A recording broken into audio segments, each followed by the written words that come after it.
চালাতে পারবেন না শেখ হাসিনা, এটি মোদী সরকারের সিদ্ধান্ত। আ মানে বিষয়টি একটু আরেকটু বিশ্লেষণ করবেন। আসলে মোদী সরকারের সিদ্ধান্তটা কেমন? বা সুনির্দিষ্টভাবে কি? বহু পুরনো সিদ্ধান্ত। বাংলাদেশের মানুষের স্মৃতিশক্তি দুর্বল। হুম, কারণ যখন মনে আছে হাদি হত্যার পরে বাংলাদেশ একটা কড়া বার্তা এবং পাঠিয়েছিল ভারত সরকারের কাছে, পররাষ্ট্র মন্ত্রী তখন একটা লিখিত জবাব দিয়েছিল। লিখিত জবাবে বলা আছে শেখ হাসিনা আমাদের এখানে আছেন, হুম। কিন্তু তাকে আমরা কোনো রাজনীতি করতে দিই না। এটা ভারত সরকারের ঘোষিত নীতি। আমি বলছি সেই হাদি হত্যার সময়কার। এখন তখনকার তো ফলে অনেক স্মৃতিশক্তি অনেকের দুর্বল, অনেকে ভাবছেন কিন্তু গোটা যে রিপোর্টটা, এটা তো কোনো পার্লামেন্টে আলোচনা হয়নি, এটা অনেকের ভুল ধারণা। পার্লামেন্টে কোনো আলোচনাই চলছে না, কারণ বিরোধীদের হাঙ্গামার কারণে বন্ধ হয়ে যায়, স্থগিত হয়ে যায়। কিন্তু যেটা হয় যে ভারতের পার্লামেন্টে বিভিন্ন মন্ত্রণালয় তাদের স্ট্যান্ডিং কমিটির যে রিপোর্ট সেগুলো জমা পড়ে একের পর এক। তাতে তারা যে রিপোর্ট দিয়েছিলেন তাতে সরকার কি ব্যবস্থা নিলেন সেটা তখন অ্যাকশন টেকেন রিপোর্ট হিসেবে জমা দেন। এই দিনের ঘটনায় যেটা ঘটেছিল, ইনফ্যাক্ট আমি সেই রিপোর্টটা তো পেয়েছি এবং পুরোটাই পড়েছি। তাতে একটা অংশ আছে শেখ হাসিনা প্রসঙ্গ, হুম। বাকিটা ভারত বাংলাদেশ দ্বিপাক্ষিক সম্পর্কের বিষয় রিপোর্ট।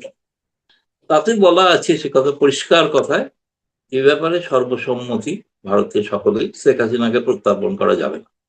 কারণ এটা ভারত সরকারের সিভিলাইজেশন, একটা এক ধরনের সংস্কৃতি। কেউ বিপদে পড়লে তাকে আশ্রয় দেয়। প্রত্যার্পণ করা এটা যাবে না। মানে একদম না, সুনির্দিষ্টভাবে না, না। না, না, না, কারণ হচ্ছে একেবারেই আমি না। দেখছিলাম যে মানে আমি যে খবরগুলো পড়ছিলাম যে ৩০ শে জুলাই সংসদীয় কমিটি তাদের প্রতিবেদন লোকসভায় উপস্থাপন করেন। আমি মানে সংবাদপত্র থেকেই বলছি যে এই প্রতিবেদন পররাষ্ট্র বিষয়ক কমিটির মানে ৯ম প্রতিবেদনের সুপারিশ ও পর্যবেক্ষণের ভিত্তিতে সরকারের নেয়া পদক্ষেপ তুলে ধরা হয়েছে। এখানে বলা হচ্ছে যে মানে শেখ হাসিনার প্রত্যাবর্তন বিষয়ে ঢাকার অনুরোধ সেগুলো বিবেচনা করা হচ্ছে। এখনো এরকম একটা পর্যায়ে দেখছিলাম। কিন্তু গতকাল না, এইটা তো এটাও ঘোষিত নীতি, বিবেচনা করা হবে না। ওটাকে ডাস্টবিনে ফেলে দেওয়া হচ্ছে তা তো না, মানে বিবেচনা তো করাই প্রত্যার্পণ করা হচ্ছে। হবে না এটি যে বলছেন আপনি? না, না, ভারত সরকার একটা, আর একটা হচ্ছে সংসদরা কি বলছে। হুম, ভারত সরকার বলছেন আমরা বিবেচনা করছি, পর্যালোচনা করছি আইনি বিচার বিভাগীয় পদ্ধতি অনুসারে, কিন্তু সংসদীয় কমিটি বলছেন হুম। যে ভারতের যে সিভিলাইজেশন, যে সংস্কৃতি, সংস্কৃতি সভ্যতাগত যে সংস্কৃতি, তাতে কেউ বিপদে পড়লে আমরা কখনোই তাকে কোনো যেন বিপদে না ফেলি, মানে তার প্রাণ সংশয় আছে এমন যেন না হয়, সে বিষয়টা বিবেচনা করা উচিত সরকারের। সরকার বলেছেন আমরা সেটা বিবেচনা করছি, এবং একই সঙ্গে বলেছেন যে তার প্রত্যাবর্তন বিষয়টা খতিয়ে দিচ্ছি। একই সঙ্গে বলেছেন যে তিনি সেখান থেকে রাজনীতি করছেন না। কিন্তু শেখ হাসিনা, এখানে আওয়ামী লীগের কোনো দপ্তর নেই ভারতে, হুম। কিন্তু শেখ হাসিনা রাজনৈতিক নেতা নেত্রীর সঙ্গে বৈঠক করে চলেছেন, গতকালও করেছেন, আগামী দিনও করবেন, এবং তিনি সব প্রস্তুতিও নিচ্ছেন কিভাবে দেশে ফিরবেন। তিনি বিভিন্ন গণমাধ্যমে সাক্ষাৎকার একের পর এক দিয়ে চলেছেন, আরো ১২টা সাক্ষাৎকার প্রকাশিত হতে চলেছে। তার মধ্যে সর্বশেষ তো বোধহয় জানেন যে এপি প্রকাশিত হয়েছে, ভারতের প্রথম একটি ম্যাগাজিনে, আউটলুক ম্যাগাজিনে দীর্ঘ সাক্ষাৎকার প্রকাশিত হয়েছে, এবং আগামী কয়েকদিনের মধ্যে আরো কয়েকটি জায়গায় প্রকাশিত। তার আগে তো জাপানের কিবোর্ডও প্রকাশ করেছে সংবাদ সংস্থা, এবং সাউথ চায়না মর্নিং পোস্ট এখনো প্রকাশিত হয়েছে কিনা জানি না, কিন্তু ব্লুমবার্গ সাক্ষাৎকার নিয়েছে, সেটাও প্রকাশিত হতে পারে। ফলে তিনি তো দেখুন, তিনি সাক্ষাৎকার দিয়ে যাচ্ছেন, চলছে, এবং তিনি নেতা নেত্রীর সঙ্গে বৈঠক করছেন, তার যেটা স্বাভাবিক যেটা করার কথা সেটাই করছেন। কিন্তু আমরা বলছি তিনি রাজনীতি করছেন না। বাহ! আমাদের তাহলে কি ভারত এটা একটা সরকারের দ্বিচারিতা ঘোষিত না? মানে নীতি তিনি হলো, সবই করছেন, রাজনৈতিক নির্দেশনা দিচ্ছেন, কর্মসূচি দিচ্ছেন। রাজনীতি তিনি তো বলছেন না যে প্রকাশ্যে বেরিয়ে এসে যে সভা করছেন না তো প্রকাশ্যে, যে আজকে আমি এদের সঙ্গে মিটিং করলাম, করে এই সিদ্ধান্ত না, নিলাম। কিন্তু ঘরোয়া ঘরের মধ্যে একটা বৈঠক কিন্তু হচ্ছে, তাতে রাজনীতির তো আমরা ঘরোয়া ভার্সনও সাংবাদিকরা আছে। কানাঘুষি। এখন রাজনীতির হ্যাঁ, মানে ঘরোয়া ভার্সন আমরা আছে, তাদেরকে ভার্চুয়াল খুব ভার্সন আছে। ভার্চুয়াল কর্মীদের দিচ্ছেন। হুম, সেটা তো গণমাধ্যমকে তো এখন আটকানো যাবে না। সামাজিক গণমাধ্যমকে আটকাবেন কি করে? কে আটকাবে? তার সার্ভারটা কোথায়? ভারতের হাতে তো সার্ভার নেই যে ভারত সুইচ অফ করে দেবে আর বন্ধ হয়ে গেল সব। মোবাইল ফোন, যে মোবাইল ফোনগুলো বিদেশি যেসব কোম্পানি মোবাইল ফোন চালান, বিক্রি করেন, উৎপাদন করেন, তারা করতে পারেন বন্ধ। আমি জানি না তারাও পারেন কিনা জানি না। আজকের দিনে কেউই করেন না। না কিন্তু আর ভারতের ভারতের পক্ষে পক্ষে তো কোনো নির্দেশনাটা কি? বা গণমাধ্যমকে ভারতের বলা সম্ভব সিদ্ধান্তটা না। কি? গৌতম লাহিড়ী আমার প্রশ্নটা এখানে যে ভারতের সিদ্ধান্ত শেখ হাসিনা আ তাকে মানে রাজনৈতিক কর্মকাণ্ড করতে পারবেন না। এই পারবেন নার মধ্যে না, ভার্চুয়ালি করতে পারবেন? ঘরোয়া রাজনীতি করতে পারবেন? শুধুমাত্র মাঠে ময়দানে বেরিয়ে না, রাজনীতি করতে পারবেন না, তাই আমরা কি? তো বলছি রাজনীতি, ভারত সরকার তো বলছে রাজনীতি তিনি করছেনই না। কোথায় রাজনীতি করছেন? আপনারা রাজনীতি করছেন। আমরা তো বলছি রাজনীতি তো করছেন না। আওয়ামী লীগের কোনো পোস্টার টাঙিয়ে কিছু জানিয়ে মিটিং করছেন? এরকম তো কিছু না, করছেন না। কিন্তু আওয়ামী লীগ কর্মীদের তার নির্দেশনা ঘরে দিচ্ছেন। ও দরজা বন্ধ করে হ্যাঁ, সেটা কি করে সেখানে এখন কি করে আপনারা মনে করছেন আমরা সাংবাদিকরা খবর রাখার চেষ্টা করি, যারা ডাকাত করেন তাদেরকে আপনিও অনেক ইন্টারভিউ নিয়েছেন, তাই না? ইন্টারভিউ নিয়েছেন, তারা কি বলছেন, কেমন দেখলেন শেখ হাসিনাকে, এমনও কথা শোনা যাচ্ছে। চমৎকার দেখেছেন, খাওয়া দাওয়া হুম। করেছেন, কেমন আছো ইত্যাদি সবই তো তারাই তো বলেছেন না, আপনাদের সাংবাদিকদের তো বলছেন। ফলে কিন্তু ঘরের মধ্যে কি আলোচনা হলো না হলো সেখানে তো আর কিছু সেরকম কিছু তো প্রকাশ্যে শেখ হাসিনা কিছু বলছেন। শেখ হাসিনা তো প্রকাশ্যে বলছেন। শেখ হাসিনার কথাগুলো একদম সবাই শুনছি আমরা। তারপরেও বলছেন না। তিনি ফিরবেন, তিনি নির্দেশনা দিচ্ছেন। আ মানে ইন্টারভিউতে বলছেন। সেটা তো ইন্টারভিউতে বলছেন। না, তিনি শুধুমাত্র রয়টার্স দিয়ে শুরু করেছেন। এখন শেষ হবে ভারতের আরো ১৩ টা, আমি সর্বশেষ খবর জানি ১৩ টা সংবাদ হুম। তারা ইন্টারভিউ একের পর এক তো নিচ্ছেন। এই ইন্টারভিউটা কি ব্যক্তি শেখ হাসিনা হিসেবে দিচ্ছেন নাকি আওয়ামী লীগের সভাপতি হিসেবে দিচ্ছেন? সাবেক প্রধানমন্ত্রী হিসেবে দিচ্ছেন? তিনি তো আওয়ামী লীগের সভানেত্রী। সেই হিসেবেই দিচ্ছেন। তার তো তো সেটি একটা তো এভাবেই রাজনৈতিক দেওয়া হয়। পরিচিতির বহিঃপ্রকাশ ফরমার না? ফরমার প্রাইম মিনিস্টার বলে তো বলছেন অনেকে, রয়টার্স এ কিভাবে ছাপা হয়েছে, পরিচয় দেওয়া হয়েছে। এএফপি তে যেভাবে পরিচয় দেওয়া হয়েছে। ফরমার প্রাইম মিনিস্টার, তাই না? হুম। তার মানে আসলে ভারতের এই কথাটা একরকম মানে মুখের কথা, খুব মনের কথা না। লন্ডনে থাকাকালীন তারেক রহমান যা যা করেছিল তাই করছেন। হুম। লন্ডনে থাকাকালীন তিনি কি রাজনীতি করেননি কিন্তু বিদেশ থেকে? লন্ডনের তো এরকম করেছেন কোনো তো। নির্দেশনা ছিল না যে তিনি রাজনীতি করতে টিকিট পারবেন না। বিলি করেছেন, গুদাম করেছেন টিকিটের, সবই তো করেছেন লন্ডন থেকে, তাই না? হুম। কিন্তু তো তিনি যা যা করেছেন গৌতম লাহিড়ী, সেভাবে করেছেন। যুক্তরাজ্যের তো এমন কোনো নির্দেশনা ছিল না বা এমন কোনো অবস্থান ছিল না যে তারেক রহমান রাজনীতি করতে পারবেন না। না, তিনি তো আর তাহলে পুরনো ইতিহাস ঘেঁটে লাভ আছে কি? তিনি মুচলেকা দিয়ে গিয়েছিলেন রাজনীতি করবেন না। এটা তো দেশের কথা বলছেন। হ্যাঁ, দেশের কিন্তু সেটাই। যুক্তরাজ্য, কিন্তু আমি তো দেশের বলছি জন্য ভারতের অবস্থানের কথা। কিন্তু আওয়ামী লীগ তিনি শুনুন, তিনি তো ফ্রান্স বা ইতালির রাজনীতি করছিলেন না। তিনি বাংলাদেশের রাজনীতি করছিলেন। স্বাভাবিক, এটা এভাবেই করে থাকেন এরা সকলেই। এটাতে আপত্তির কিছু নেই। কোনো আপত্তি করেনি তারেক রহমান নিয়ে। হুম, তো এখন আপত্তি তো আমি শুনিনি যে তারেক রহমান নিজে কোনো আপত্তি করেছেন। শেখ হাসিনা এভাবে কথা বলছেন। হ্যাঁ, তাদের দলের কিছু মন্ত্রী নেতা এসে মাঝে মাঝে বলে গেছেন। কিন্তু তারা দেখেছেন হতাশ, বলে কোনো লাভ নেই। হুম। মানে কারণ এটাই হচ্ছে, ভারত তাহলে সরকার কি কোনো কনক্লুশনটা এটাই? গণমাধ্যমকে বলতে পারবে না, ভারত সরকার কোনো গণমাধ্যমকে বলতে পারবে না বাংলাদেশের সরকারের মতো। এখানে বলা হয় গণমাধ্যমকে চাপতে পারবে না। এখানে ভারত সরকার বলতে পারবে না না, মানে যে বাংলাদেশের এই গণমাধ্যমের অবস্থা খারাপ সেটি। রয়টার্সকে বলবেন আপনি শেখ হাসিনা ইন্টারভিউ কেন নাকি নিয়েছেন, ধমকাবে বা চাকরি খেয়ে দেবে রয়টার্সে, যেটা বাংলাদেশে ঘটছে, সেটা এখানে ঘটে। জি। ভারত এখানে মুক্ত স্বাধীন সকল ব্যাপার। জনাব গৌতম লাহিড়ী, একটুখানি বলি যে ভারতে মুক্ত স্বাধীন গণমাধ্যম, কিন্তু রিপোর্টার্স উইদাউট বর্ডারের যে রিপোর্টটা, তাতে কিন্তু বাংলাদেশের যে গণমাধ্যমের স্বাধীনতায় ভারতের অবস্থান পেছনে, পাকিস্তান প্যালেস্টাইনের যে পেছনে ভারতের গণমাধ্যমের স্বাধীনতা। সেটা কি তাতেই এই অবস্থা, হুম, তাহলে এর চেয়ে উপরে উঠলে কি হতো? হুম, তাহলে তো শেখ হাসিনা সহ ইন্টারভিউ হতো বাংলাদেশের মধ্যে, হুম, মানে তাই না? এতেই যদি এত নিম্ন একটু থাকাকালীন, নিম্ন সূচকে থাকাকালীন এই হাল। হুম, হুম। নিম্ন মানে সূচকে অতএব মানে না থাকলে ভারতের গণমাধ্যম বাংলাদেশ যে পারে, ওপরে। বাংলাদেশের গণমাধ্যম পারে না, বিষয়টা এমন না। বাংলাদেশের গণমাধ্যমের অবস্থা খুবই খারাপ। আমি নিজেও গণমাধ্যমের কর্মী হিসেবে আমি না, জানি। বাংলাদেশের গণতন্ত্রের চাকরি চলে যাবে। হ্যাঁ। চাকরি চলে যায়। আপনি কালকে ভারতের দীনেশ ত্রিবেদী সার্জেই গৌড়ের সঙ্গে বৈঠক করেছেন। প্রথম সারির সংবাদপত্রগুলো খবর ছাপতে ভয় পেয়েছে। হুম। অথচ সেই সম্পাদকরা তারা দাবি করেন তারা নিরপেক্ষ সাংবাদিকতায় বিশ্বাস করেন। হুম। কেন মানে ছাপলেন এরকম না? ধরেন নিলেন আপনারাও অনেক কিছু খবরটা। সংবাদ প্রকাশ করেন না বা করলেও পার্সিয়াল করেন। সেই সেটা আলোচনাটা অবশ্য অবশ্যই আজকের পাবেন। না।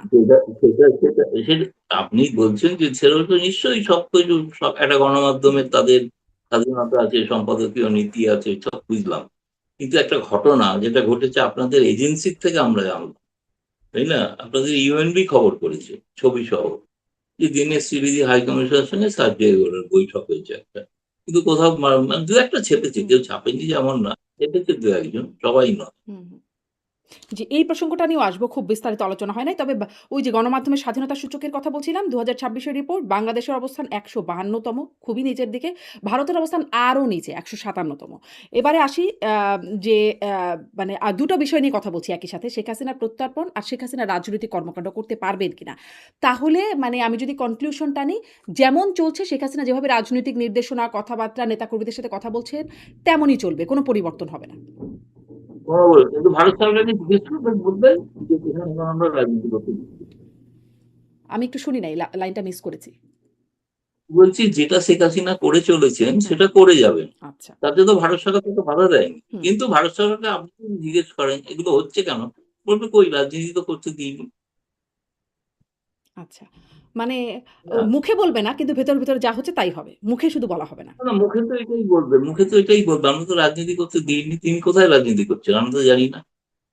তা আপনারা জানেন, আমরা তো জানি না রাজনীতি করছেন। এটাকে কি বলে তাহলে? আপনারা রাজনীতি এটাকে তো কি করছেন বলছেন? না। মানে ধরেন আপনিও দীর্ঘদিন আপনার সাংবাদিকতার অভিজ্ঞতা, আপনি অনেক মানে অভিজ্ঞ সাংবাদিক, জ্ঞানী সাংবাদিক। আপনার দেশি বিদেশি অভিজ্ঞতা আছে। ফলে আপনার অভিজ্ঞতা থেকে কি বলে এটা? আসলে কি এটা রাজনীতি না? যে নেতাকর্মীদের নির্দেশনা দেয়া, তার কর্মসূচি ঘোষণা করা, এগুলো আসলে কি? ওই গেরিলা পদ্ধতিতে রাজনীতি করা, হুম, ফ্যাসিস্ট রাজত্বে যেভাবে রাজনীতি করতে হয় সেভাবে করছে।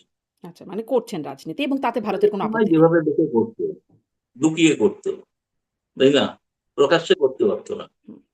তাহলে কি ভারতের বিষয়টা এরকম যে প্রকাশ্য রাজনীতি করতে পারবেন না, গোপনে করলে কোনো সমস্যা নাই। মানে এটা হচ্ছে ভারতের অবস্থান। না, গোপনে করছেন কোথায় সেটাই তো ভারত সরকার জানে না। ভারত সরকার বলছেন রাজনীতি তিনি করছেনই না। আপনারা এই যে আপনি বলছেন বললেন যে এটা তো তিনি সংবাদপত্রে ইন্টারভিউ দিচ্ছেন, নেতা কর্মীদের সঙ্গে ঘরোয়া বৈঠক করছেন। নির্দেশনা সেটা তো দিচ্ছেন। রাজনীতি করছেন নাকি তার পারিবারিক সুখ দুঃখের আলোচনা করছেন আমরা তো জানি না। মানে ভারত সরকার তো সেখানে উপস্থিত না। যেহেতু শেখ হাসিনা তিনি তো বন্দী নন, হুম, কারাগারে বন্দী নন, হুম, হুম, তাই না? তিনি একজন মুক্ত নেত্রী। হুম, ফলে তিনি তার মতো করে তার করছেন, তার নিজেদের লোকেদের সঙ্গে, ছেলে মেয়েদের সঙ্গে কথা বলছেন, বাড়ির পারিবারিক লোকেদের সঙ্গে কথা বলছেন। নেতা নেত্রী যারা ভারতে পালিয়ে আসতে বাধ্য হয়েছেন বা বিদেশে পালিয়ে আসতে বাধ্য হয়েছেন তাদের সঙ্গে কথা বলছেন। আর আর তিনি সোশ্যাল গণমাধ্যমের মাধ্যমে তিনি নেতা কর্মীদের যারা ঢাকায় বাংলাদেশে রয়েছেন তাদের সঙ্গে তিনি মাঝে মাঝে কথা বলছেন। কয়েকদিন আগেও তো বলেছেন। হুম, হুম। মানে দলকে সুসংগঠিত করছেন, নেতাকর্মীদের নির্দেশনা দিচ্ছেন, কমিটি দিচ্ছেন, আ মানে সবই দিচ্ছেন কিন্তু মানে ভারত সরকার সেটাকে রাজনৈতিক করা বলা বলতে প্রস্তুত না। কোনো তো মানে কমিটি তো তিনি কিছু দেননি। তো কমিটি তো আওয়ামী লীগের কোনো কমিটি তো হয়নি ছাত্রলীগের এখন। কমিটি হয়েছে। ছাত্রলীগের মাঝখানে কমিটি হয়েছে। ছাত্রলীগ, যুবলীগ সেগুলো চলছে। হচ্ছে। ছাত্রলীগ আপাতত চলছে আর হুম। দেখছি আর বিভিন্ন জেলায় কমিটি দেওয়া হচ্ছে। আচ্ছা, মোটামুটি ধরি মাছ নাছুই পানি টাইপের একটা অবস্থা মনে হচ্ছে যে খুব প্রকাশ্যে বলা হচ্ছে না কিন্তু আবার চলছে আরকি এরকম। মানে যা চলছিল তাই চলবে। এই হচ্ছে সামারি।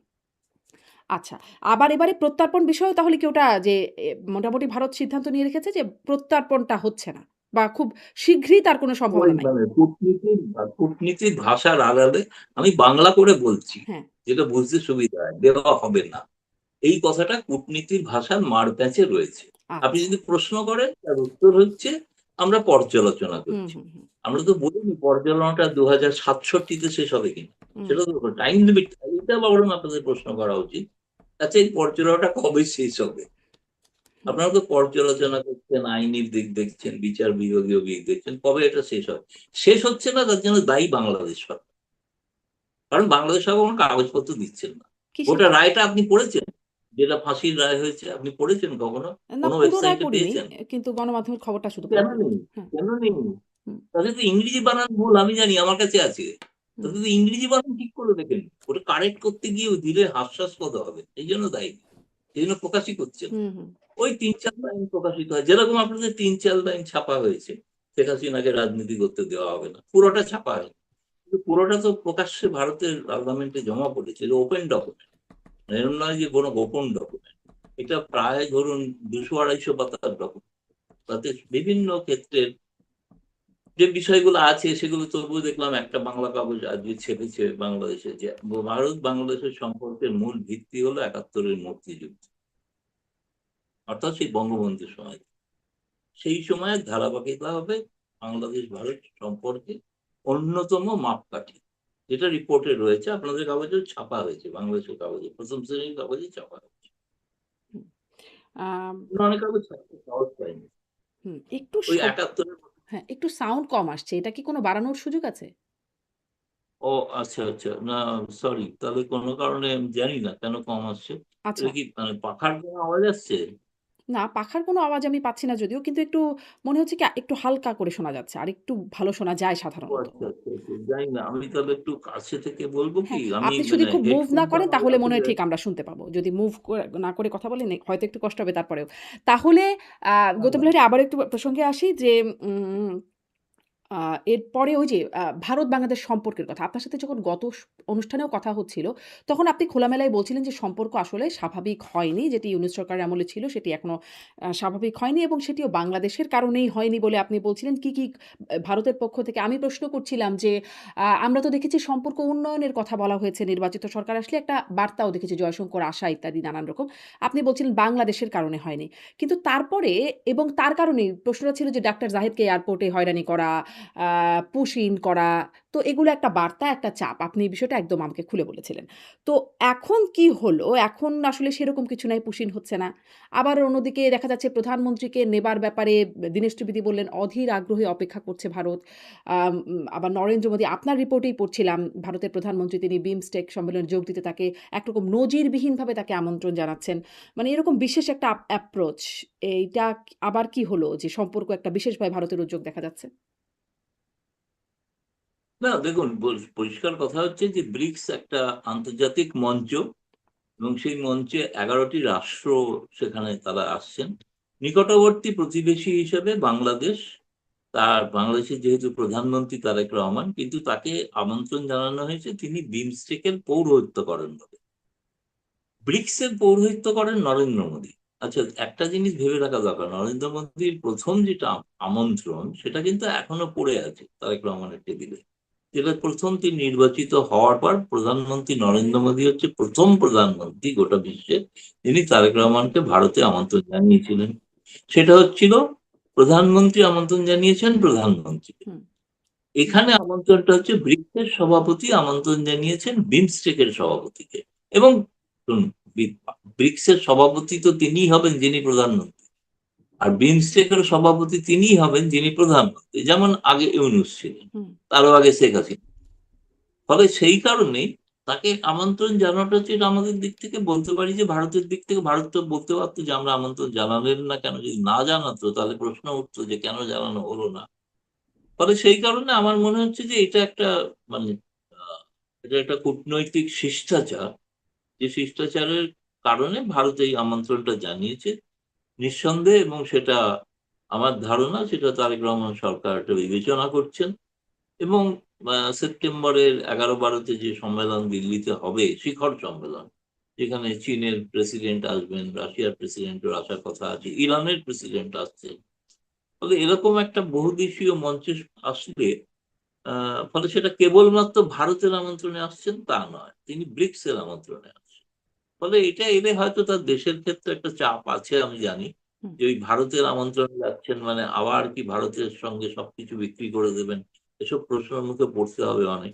সেই কারণে এখন জামায়াতের চাপ তো আছেই। কারণ জামায়াত একটা বড় শক্তিশালী ফোর্স। তাদের এতজন সাংসদ রয়েছেন, তারা নিয়মিত কথা বলছেন। ফলে তাদের একটা চাপ আছে, সেই কনস্টিটিউয়েন্সি টাও আছে। যে কনস্টিটিউয়েন্সি টা মানে ভারত বিরোধী কনস্টিটিউয়েন্সি সেটাকেও ক্যাটার করা একরকমের। যে সে কারণে বহুদেশীয় মঞ্চে এলে আ সেই ক্ষেত্রে তার ক্ষেত্রে সে ধরনের কোনো অভিযোগ করাটা সমস্যা হবে আরকি। কিন্তু আমার ধারণা এটা যেকোনো প্রধানমন্ত্রীর পক্ষে একটা সৌভাগ্যের বিষয়। বহুদেশীয় মঞ্চেতে হুম। উপস্থাপন মানে নিজেকে উপস্থিত করা এবং সেখানে বহুবিধ অনেক রাষ্ট্রের নেতাদের সঙ্গে কথা বলার তিনি সুযোগ পাবেন ভারত ছাড়াও। হুম। তাহলে মানে সে এই যে কারণে ধরেন ভেবেছেন এই প্রশ্নটা তো আপনাদের সাংবাদিকরাও করেছিলেন হাই কমিশনারকে যে তিনি তখন উনি জবাব দিয়েছিলেন একটাই, জবাবটা হচ্ছে এটা আপনাদের প্রধানমন্ত্রী ঠিক করবেন।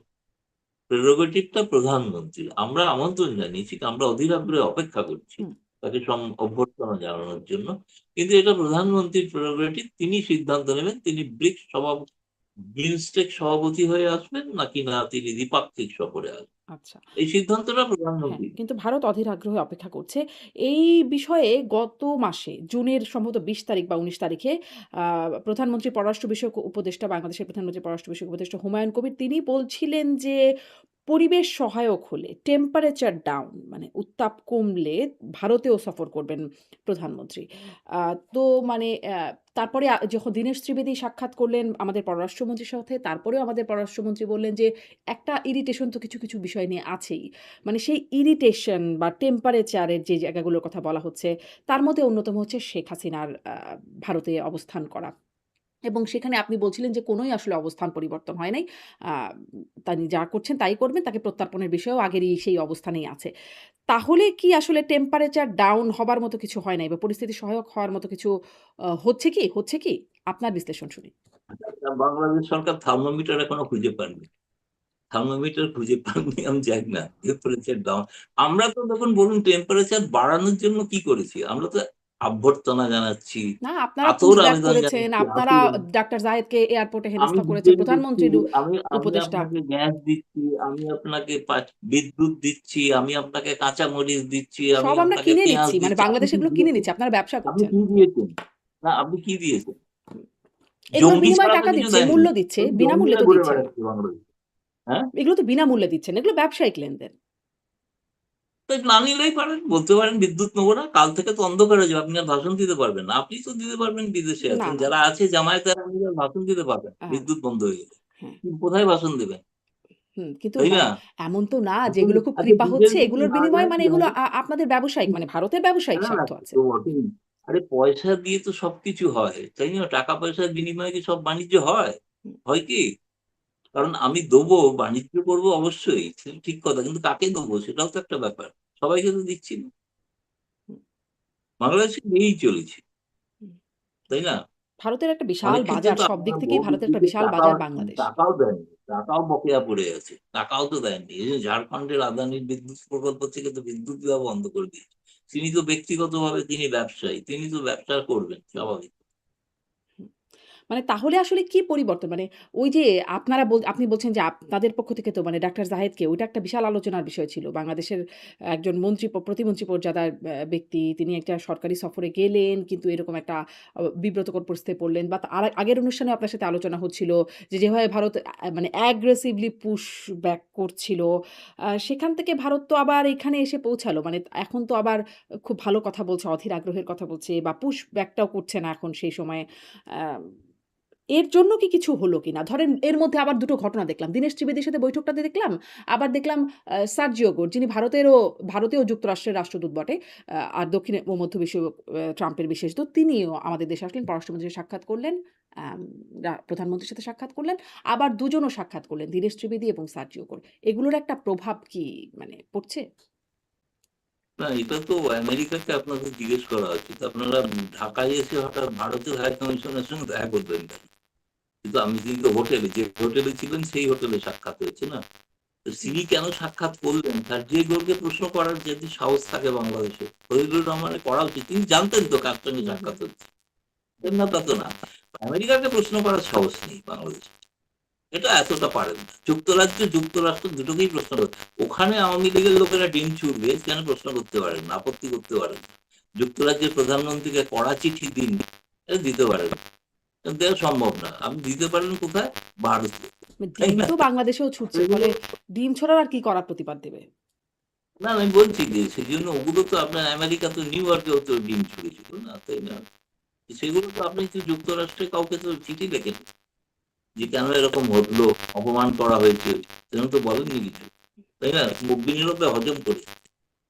সেটা বড় না, দেশ, যেহেতু ভয় পায় ডিম না। ছোড়াটা তিনি ধরেন জানেন একটা যে তাদের সার্জিও দেশের ঘোষ নেতাকর্মীদেরও বিভিন্ন সময় এরকম হয়।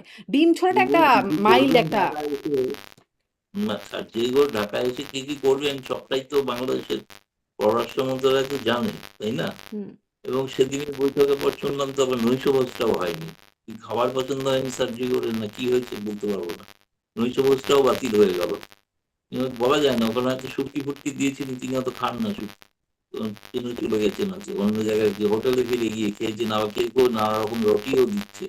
আওয়ামী লীগের নেতাদের সঙ্গে নাকি গোপন বৈঠক করেছেন হোটেলে। আমার কাছে এরকম কোনো সত্যতা নেই, কোনো প্রমাণ আমি জানি না। দীনেশ ত্রিবেদীও জানি, দীনেশ ত্রিবেদীও জানি, দীনেশ ত্রিবেদীর সঙ্গে তিনি বাংলাদেশের রাজনৈতিক পরিস্থিতি নিয়ে আলোচনা করেন। এটাও আমি জানি। এটাও আমি জানি তিনি জানতে চেয়েছেন কোন দলের কি অবস্থা, মানুষ কি ভাবছে সেটাও জানতে চেয়েছেন। দীনেশ ত্রিবেদী যতটুকু বুঝেছেন তিনি এই তো কদিনের মধ্যে সেটাও তাকে অবহিত করেছেন। এবং দীনেশ ত্রিবেদীর বক্তব্য হচ্ছে যে তিনি সার্জেই বোস তার খুব ব্যক্তিগত বন্ধু, আজকে বলে না, বহু পুরনো বন্ধু। হুম। এবং তিনি ঢাকা আসার আগে সার্জেই গোরের সঙ্গে দেখা করে এসেছেন। এবং তারপরে তো সার্জেই গোর এসে তাকে এখানে এসেও মর্নিং ব্রেকফাস্টে দাওয়াত দিলেন, তিনি এলেন, কথা হলো। সেখানে ইয়েও ছিলেন, ওই আমেরিকার যিনি রাষ্ট্রদূত তিনিও উপস্থিত ছিলেন হোটেলে। ফলে বেশ অনেকক্ষণ লম্বা বাংলাদেশের রাজনৈতিক পরিস্থিতি এবং বাংলাদেশ, আমেরিকা এবং ভারত মানে আর্থিক উন্নয়ন প্রসঙ্গে কিন্তু অনেক আলোচনা হয়েছে বলে আমি শুনেছি। হুম। মানে মানে এর কিভাবে আগে ভারতে ইকোনমিক্যাল। ধরেন সেই 2+2 বৈঠকে সেখানেও বাংলাদেশের নির্বাচন, বাংলাদেশের পরিস্থিতি নিয়ে আলোচনা হয়েছে। এখন আবার বাংলাদেশে এসে মানে আগে ভারতে হয়েছে, এখন বাংলাদেশে এসে ভারত আর যুক্তরাষ্ট্রের এটা তো মধ্যে আপনাদের উচিত ট্রাম্পকে এক্ষুনি জিজ্ঞেস করা কেন এরকম করছে। এটা জিজ্ঞেস করা উচিত না ট্রাম্পকে, বা বাংলাদেশে যিনি রাষ্ট্রদূত তিনি তো হাতের কাছে আছেন, তাকে জিজ্ঞেস করবেই হয় যে হঠাৎ কেন এসে এখানে এসে ভারতের কার সঙ্গে দেখা করছেন, ভারতের একজন হাই কমিশনার, তার এখানে ভূমিকা কি, তার সঙ্গে কেন দেখা করছেন। আচ্ছা, ইন্টারেস্টিং হচ্ছে পররাষ্ট্র মন্ত্রণালয়ের ব্রিফিং আমি কিন্তু প্রশ্নটা করি, হুম, আমি প্রশ্নটা করি যে এরকম শুনলাম যে সার্জেই গোর হাই কমিশনারের সঙ্গে দেখা করেছেন, হুম, হঠাৎ কি ব্যাপার, কেন দেখা করেছেন। ওরা বললেন আমরা তো জানিই না দেখা করছি। আমি হুম। পরে জেনে খোঁজ নিয়ে পরে জানাবো। এই পররাষ্ট্র মন্ত্রণালয় কিছু জানে না কেন? নাকি আসলে জেনেও কিছু বলে না? মানে আসলে ব্যাপারটা কি? জানে না কেন জানি না কিছু? আসলে। মানে আপনার আগের এইটা তো খুব প্রশ্নটাও মুশকিল আপনার সাথে জিনিস। আমার কথা হয়েছিল ওই যে হাদি হত্যাকাণ্ড নিয়ে মমতা বন্দ্যোপাধ্যায়ের বক্তব্য। আপনি বলছিলেন আপনি পররাষ্ট্র মন্ত্রণালয়কে জিজ্ঞাসা করবেন। যেহেতু আপনার রেগুলার কথাবার্তা হয়। আপনি গেছেন, জিজ্ঞাসা করেছেন, সেই ক্লিপটাও আমি দেখেছি এবং তারপরে তারা বলেছেন এই বিষয়ে আমরা জানি না। জেনে জানানো হবে। এখনো বলছেন জানি না। মানে কিছুই যে জানে না পররাষ্ট্র মন্ত্রণালয়? সত্যি খুবই খারাপ অবস্থা। মানে কি আর বলবো? বুঝতে পারছি না কি বলবো। মানে আচ্ছা, আবার প্রশ্ন করব। পরের আচ্ছা। বার আবার প্রশ্ন করব যে হ্যাঁ। বলেছিলেন মানে জেনে আপনি বলবেন বলছেন কি জেনে আমরা কেন বলবেন। প্রশ্ন করি না আর আপনারা আসলে প্রশ্ন যেটা না করেন আমি কিন্তু যেটা উত্তর পান না। বুঝেছি না, এটার একটা কূটনৈতিক ব্যাখ্যা আছে। কূটনৈতিক ব্যাখ্যাটা হচ্ছে সার্জেই গোরের এই প্রোগ্রামটা ঘোষিত প্রোগ্রাম ছিল না। এই দীনেশ ত্রিবেদীর সঙ্গে দেখা করার। কিন্তু সবাই যার জানতেন। জন্য তিনি যতগুলো সাক্ষাৎ করেছেন সবগুলো টুইট করেছেন। কিন্তু দীনেশ ত্রিবেদীর সঙ্গে সাক্ষাৎকারটা তিনি টুইট করেননি। সেজন্য ভারতের পররাষ্ট্র মন্ত্রী আমাদের বলছে কোনো তো রেকর্ড নেই বৈঠকটা হয়েছে। এটা বলছেন বাংলাদেশের মিডিয়া ছেপেছে। হুম, তাদের এজেন্সি ছেপেছে, যেটা বুঝলাম। কিন্তু আমাদের কাছে প্রমাণ কি যে তিনি ছেপেছেন, তিনি কিছু বলেছেন, সার্জেই গৌর কোথাও তিনি বলেছেন টুইট, বা দীনেশ ত্রিবেদী টুইট করেছে, দুজনে কেউই করেননি। অথচ দুজনেই বৈঠক করেছে। কিন্তু আমি জানি, আমি আবার সরাসরি হাই কমিশনারকে একটা প্রশ্নও পাঠিয়েছি হুম। যে মনে হয় আপনাদের মিটিংটা খুব ভালো হয়েছে। উনি একটা স্মাইলি আমাকে পাঠিয়েছে, আর হুম। কিছু বলেনি। আচ্ছা, আচ্ছা। আচ্ছা, কিছু মানে তার মানে ভেতরে আসলে কি হলো খুব বেশি জানবার কোনো কলকাতায় সুযোগ নাই। কলকাতায় কলকাতায় গেছেন তারপরে গতকাল। কলকাতায় গেছেন, এখন কলকাতা থেকে বোধহয় ব্যক্তিগত কাজে কলকাতায় গেছেন। মানে অনেকদিন চলে আসার পর অনেক কাল তার তো ওখানে নানা রকম একটা তার সংসার-টংসার কি সব কলকাতায় ছিল। মানে সেসবের কিছু কাজে গেছেন। আবার বোধহয় আজকে রাতে বা কালকে সকালে আবার ঢাকায় ফিরে যাবেন। আচ্ছা। আর আমি ভেবেছিলাম যে তিনি বোধহয় পররাষ্ট্র মন্ত্রণালয়ের সঙ্গে কোনো আলাপ আলোচনা করতে এসেছেন। হয়তো দিল্লি আসবেন। দিল্লি এসে দেখা হবে। কিন্তু আমি পরে খোঁজ নিয়ে জানলাম না, তিনি যদি পররাষ্ট্রমন্ত্রী বলল, "না, উনি তো দিল্লি আসেননি আর আমরাও ডাকিনি।" উনি উনার ব্যক্তিগত কাজে কলকাতায় গেছেন। আচ্ছা। আরেকটা প্রসঙ্গে একটু যাই। মানে ওই যে রেকর্ডের কথা বলছেন, যেখানে রেকর্ড আছে সেটা আপনারা মানে ভারত সরকার দেখছে না। ওই যে টুইট করে নাই বলে রেকর্ড নাই বলে জানে না। আর এখানে মানে আওয়ামী লীগের ক্ষেত্রে শেখ হাসিনার যাবতীয় রেকর্ড আছে অফিসিয়াল ফেসবুক পেইজে অনেক বক্তব্য আছে কিন্তু সেগুলো আবার ভারত সরকার দেখে না। ওটা ঘরোয়া বা ভার্চুয়াল বলে ওটা। মানে ভালো প্রশ্ন করেও কতটুকু জানা যায় সেটাই হচ্ছে মানে গণমাধ্যম কতটা উদ্ধার করতে পারছি আমরা সেটাই হচ্ছে একটা জায়গা। এখন একটু শুনি যে ভারত মানে শেখ হাসিনা যিনি ঘোষণা দিয়েছেন ডিসেম্বরে তিনি ফিরবেন, আগেও ফিরতে পারেন বলে আলোচনা হচ্ছে। সেখানে আসলে ভারতের অবস্থান কিছু আছে কিনা? যেমন শেখ হাসিনা যখন গেলেন, তখন বাংলাদেশ থেকে তাকে বাংলাদেশের মানে হেলিকপ্টার সেনাবাহিনীর বিমানে তিনি গেলেন করে গেলেন তিনি সেখানে কিন্তু সামরিক বিমানে। কিন্তু ভারত অ্যারেঞ্জমেন্ট ছিল। ভারত তাকে রিসিভ করল বা তার সেই পুরো গ্রিন সিগন্যালেই সেখানে গেল। এখন আসলে ভারতের ভূমিকা কি হবে আসার ক্ষেত্রে যখন তিনি বলছেন ডিসেম্বরে ফিরবেন, আত্মসমর্পণ করবেন? সেটা তো ভারত সরকার আবার আপনার পরে কোনো একদিন আপনাদের ওখানে হেডলাইন হবে, চর্চা হবে, খুব আলোচনা হবে। সেটা হচ্ছে ভারত সরকার তো ঘোষিত সিদ্ধান্ত, তিনি যা চাইবেন সেটার ব্যবস্থা করে দেবেন। বলেছেন না তিনি আমাদের এখানে আছেন। এখন তিনি আমাদের নীতি হলো, তিনি এর আগে বলেছেন অফিসিয়াল ব্রিফিং এ। আমি বলছি কোনো মানে অফ দ্য রেকর্ড না। সেটা হচ্ছে তিনি যা চাইবেন সেটাতে ভারত সরকার সহায়তা করবে। এটা তো ঘোষিত নীতি ছিল। কিন্তু সেদিন এই প্রশ্নটা হওয়ার পরে পররাষ্ট্রমন্ত্রীর মুখপাত্র যে জবাব দিয়েছিলেন, জানি না আপনারা দেখেছেন। সেই প্রশ্নের উত্তরে তিনি বলেছিলেন যে, আমরা তো আমাদের কাছে তো একটা বন্দি প্রত্যর্পণের রিকোয়েস্ট এসছে। আমরা যাই সিদ্ধান্ত নেবো সেটা সেই অনুযায়ী সিদ্ধান্ত নেবো। সেরকম তিনি বলেছেন। আচ্ছা, এই প্রশ্নটা সর্বশেষ ইন্টারভিউতে শেখ হাসিনাকে প্রশ্ন করেছিল এএফপি, যে আপনি তো বলছেন কিন্তু পররাষ্ট্র মন্ত্রণালয় ভারতের এই জবাব দিয়েছে। তিনি বলছেন পররাষ্ট্র মন্ত্রণালয় তো স্বাভাবিক, তাদের পক্ষে তো সময় লাগবে এসব বিচার বিবেচনা করতে। এতটা তো প্রয়োজন নেই, কারণ এখন তো আমি নিজেই ঠিক করেছি যাব। হুম। বলে আর বৈশ্ব এক্সট্রাডিশনের কি প্রয়োজন? আমি তো নিজেই নিজেকে এক্সট্রাডাইট করছি বাংলাদেশে। হুম। এটা তিনি সর্বশেষ ইন্টারভিউতে বলেছেন। আগামী কাল পরশুর মধ্যে আরো কিছু বেরোবে, তাতে যদি কোনো লাইন চেঞ্জ হয় তখন জানাতে পারবো। আপাতত তারও ঘোষিত সিদ্ধান্ত হচ্ছে তিনি ডিসেম্বরে যাবেন। আচ্ছা, তাহলে কি কিভাবে বিষয়টা যাবেন সেটা এরকম অবশ্য যে বলবেন না। স্বাভাবিকভাবে ভারতীয় যে মানে সাধারণ নাগরিকদের পরিবহনের কোনো বিমানে করে তিনি টিকিট কেটে তিনি বাংলাদেশে ঢুকে পড়বেন। এইরকমই? মানে এতই সিম্পল? আর সেটা তো যদি টিকিট কেটে দেয়ও, তিনি যদি গেলেন বিমানে, কিন্তু প্রশ্ন হচ্ছে সেই বিমানে আবার বাংলাদেশ সরকারকে তো সেইভাবে তাকে গ্রহণ করতে হবে যে ওই ট্রাভেল ডকুমেন্টটাকে তারা অ্যাকসেপ্ট করবেন কি করবেন না। সেটা নিশ্চয়ই যাওয়ার আগে একটা দুদেশের সরকারের মধ্যে আলাপ আলোচনা হবে। যেমন তিনি যখন ঢাকা ছেড়ে ভারতে এসেছিলেন তখন দুদেশের সর্বোচ্চ স্তরে, সেনাবাহিনীর সর্বোচ্চ স্তরে আলোচনার পর সিদ্ধান্ত হয়েছিল। এখানেও আমার মনে হয় ফেরার আগে তিনি যখন দেশে প্রত্যাবর্তন করবেন, তখনও সেই ধরনের একটা আলাপ আলোচনা হওয়ার সম্ভাবনা আছে। এখন ভারতে তিনি আসলে ঠিক কি স্ট্যাটাসে আছেন? তিনি কি গৃহবন্দী অবস্থায় আছেন, আশ্রিত অবস্থায় আছেন নাকি অতিথি আর অবস্থায় আছেন? যে কোনো সাবেক প্রধানমন্ত্রী, আমাদের দেশের সাবেক রাষ্ট্রপতিরা যেভাবে থাকেন, ঘেরাটোপের মধ্যে, টপ লেভেল সিকিউরিটি, যেটাকে জেট প্লাস সিকিউরিটি বলা হয়, ২-৩ লেয়ারের সিকিউরিটি।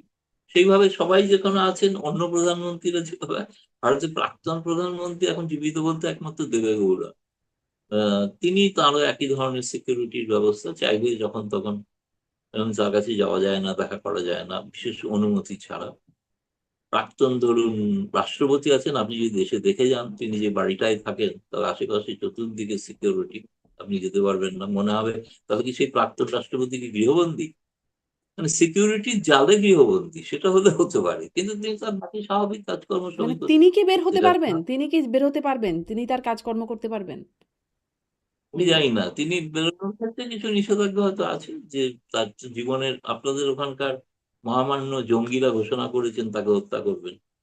তো সুতরাং সেই হিসেবে ভারত সরকারের থাকাকালীন তার যাতে প্রাণ সংশয় নেওয়া হয়, সেটা ভারত সরকারের নিরাপত্তা রক্ষীরা তাদের দেখছেন, তারা সর্বোচ্চ প্রোটোকল দিয়ে সেটা রেখেছে। হুম, কিন্তু তার সঙ্গে তো এখন পর্যন্ত প্রায় শখানেক নেতার দেখা হয়ে গেল, হুম, হুম। তাই না? তার মধ্যে ২-৪ জনকে তো ইন্টারভিউ আপনিও নিয়েছেন। জি। কিন্তু আরো তো গতকালও হয়েছে না, অনেক কাউন্সিলর ঢাকার, স্বরাষ্ট্রমন্ত্রী আবার এসেছিলেন। স্বরাষ্ট্রমন্ত্রী একটা লিস্ট করছেন কারা কারা যাবেন সঙ্গে, আর কোন কোন মিডিয়া যাবে, সেটা একটা লিস্ট হচ্ছে। সৌভাগ্যক্রমে আমি চেষ্টা করছি যাতে আমিও যেতে পারি। কোথায় যাবেন? মানে আমি আরেকটু মিস করে গেলাম কিনা। মানে কোথায় শেখ হাসিনা যেদিন যাবেন সেদিন যদি সঙ্গে মিডিয়া নিয়ে যাবেন আর কি, ফলে মিডিয়া হিসাবে আমিও সেই দলে থাকতে চাইছি। আচ্ছা, আমি আচ্ছা। আবেদন করেছি, আমিও যেতে চাই। আচ্ছা, আচ্ছা। জি, স্পষ্ট। তাহলে আমার একদম মতো শেষ আরো অনেকেই করেছেন। হ্যাঁ? আমার মতো প্রায় শখানেক সাংবাদিক করেছে। আচ্ছা। মানে